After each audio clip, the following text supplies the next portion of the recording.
운동을 할 때 누군가와 같이 하면 더 오래 할 수 있고요. 밥을 먹을 때도 누군가와 같이 먹으면 확실히 밥맛이 살죠. 그리고 보면 물건을 살 때도 이것과 저것을 같이 샀을 때 할인폭이 큰 경우가 많습니다. 함께였을 때, 함께 했을 때 빛나는 것이 바로 가치의 가치 아닐까요? 장애인식 개선 및 복지계 뉴스 짚어보는 시간입니다. 가치 한국장애인재단 이성규 이사장과 함께합니다. 안녕하세요. 네, 안녕하세요. 2주 만에 뵙습니다. 예. 잘 지내셨어요? 잘 지내셨어요? 약간 좀 얼굴살이 빠지신 것 같기도 하고. 예, 요즘 조금씩 빼고 봄이라서. 있습니다. 예.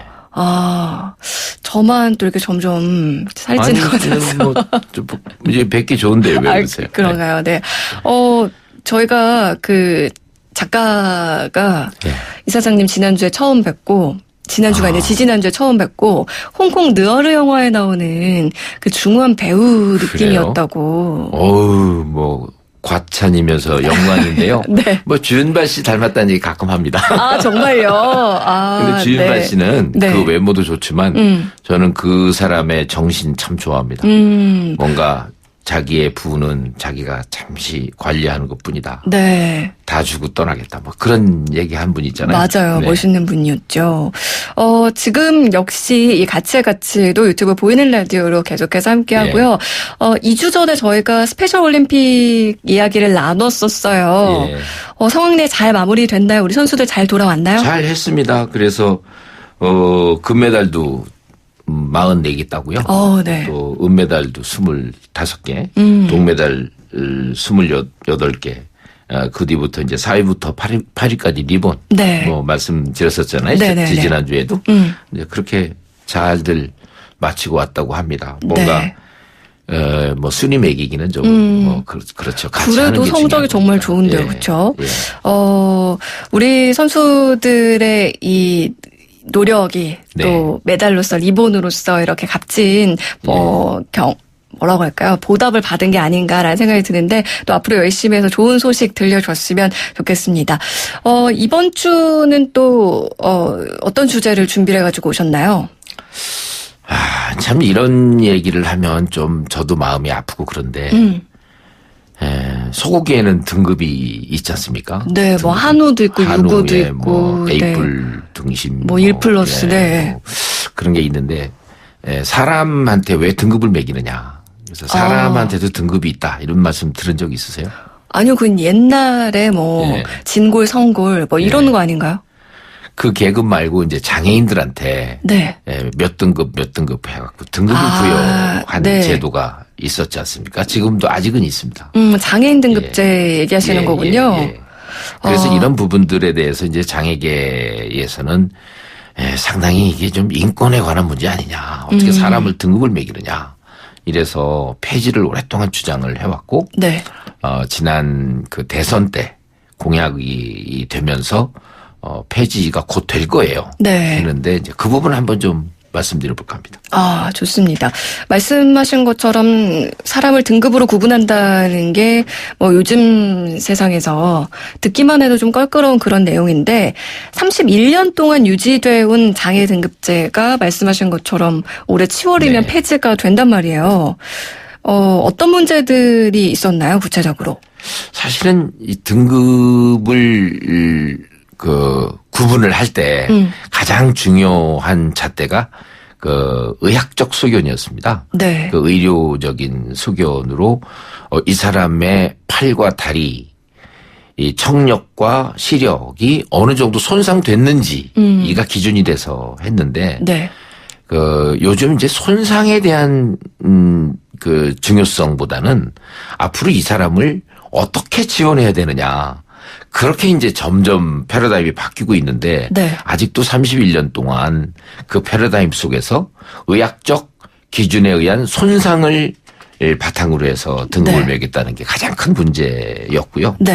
또 하나는 그러다 보니까 이 장애인이 등급에 의해서 그 등록이 되고 그러다 보니까 장애인이 돼버리는 거예요. 그래서 이게 좀 스티그마가 생긴다. 그래서 낙인 효과가 좀 있었다라는 그런 단점이 있었고 네. 결국은 이 사람에 대해서 의학적 기준으로 등급을 구분을 해서 그 등급 안에서 그 사람을 평가하는 거 이거는 인권 침해다. 그런 세 가지 정도 정리가 좀 가능할 것 같습니다. 네.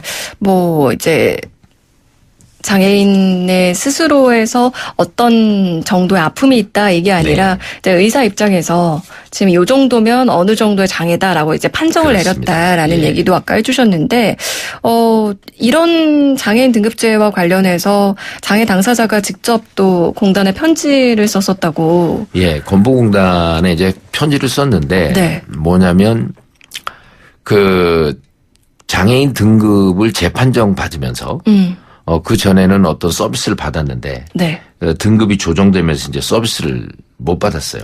아, 그러니까 이제 장애인 등급제라는 게 뭐 예를 들어서 1급, 2급, 3급이 있으면 그렇습니다. 급수가 뭐 높을수록 지원되는 예. 항목이 많고 그렇습니다. 네, 낮을수록 뭐 지원되는 항목이 적고 뭐 이랬던 건 거죠. 그런데 네네. 이제 등급제 폐지를 앞두고 어떤 서비스에 대해서 신청을 하다 보니까 이제 재판정을 받아야 되는데 네. 재판정을 받을 때 이제 판정이 옛날에는 중증이었는데 좀 경증 판정을 받아버렸는데 이게 왜 그러냐면 의사한테 찾아가서 그 의사 소견서가 판정위원회한테 간단 말이죠.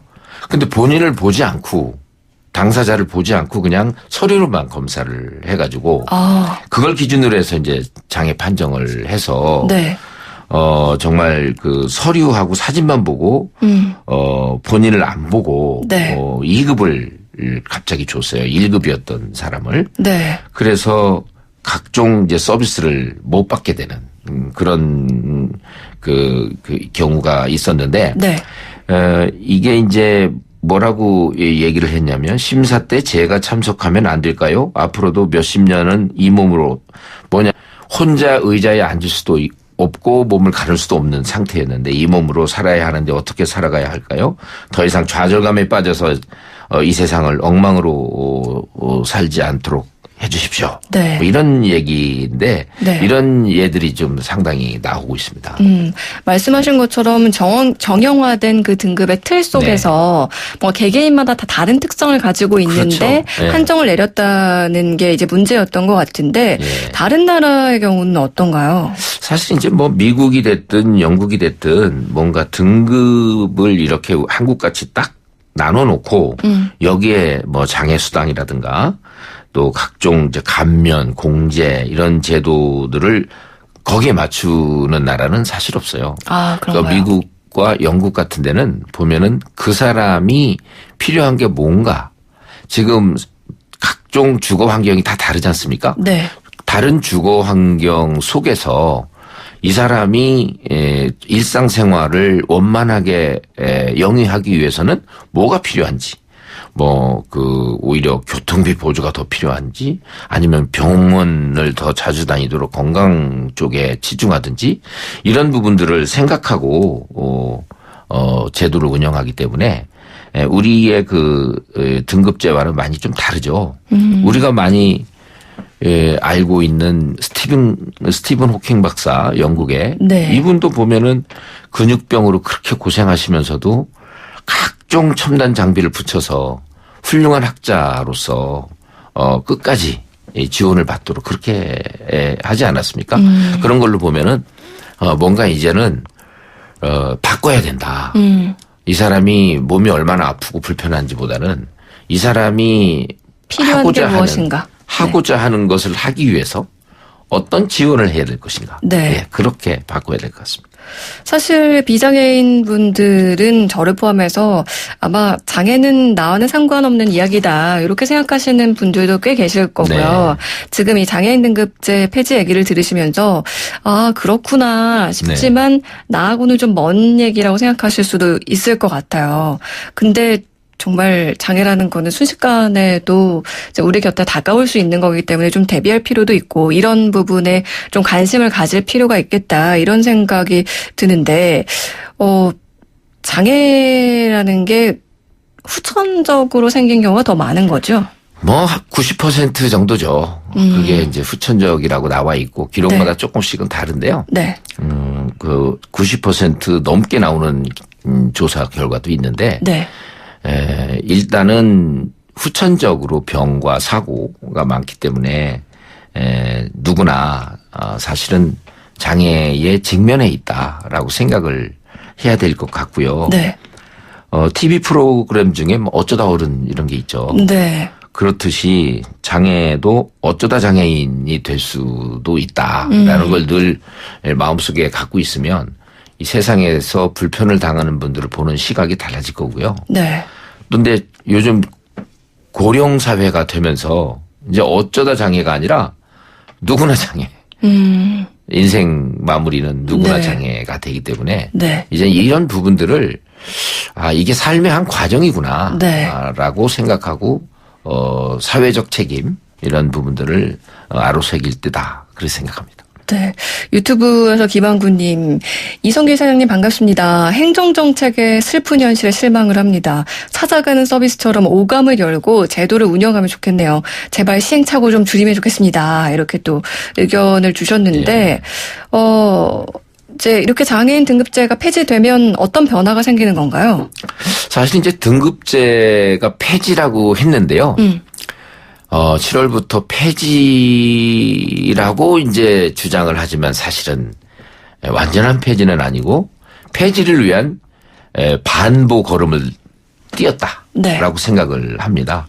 그래서 이제 1등급에서부터 6등급까지 있었고 1등급에서부터 3등급을 중증 또 4등급에서 6등급을 경증으로 통상 분류를 했어요. 네. 이것을 두 가지로 그냥 중증, 경증 이렇게만 분류하기로 돼 있기 때문에 네.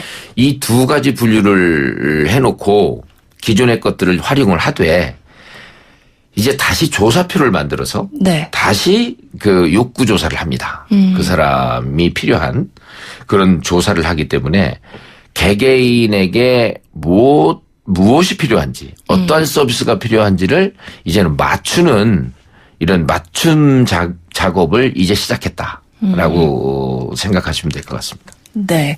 그래서일까요? 여전히 허울뿐인 계획이다. 뭐 이런 비판도 많더라고요.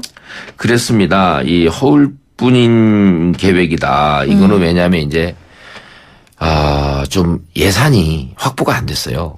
정부 예산이 많이 확보가 안 돼서 서비스를 받던 분들 중에 중증 장애인들은 오히려 서비스 받는 사람들이 더 늘어나는 영역이 있기 때문에 네. 못 받을 가능성도 많고 예를 들면 장애인 콜택시라든가 이런 부분들이 아직도 많이 기다리는데 네. 이제는 그 신청하는 사람이 더 늘어날 수가 있거든요. 이 제도가 시작되면서 네.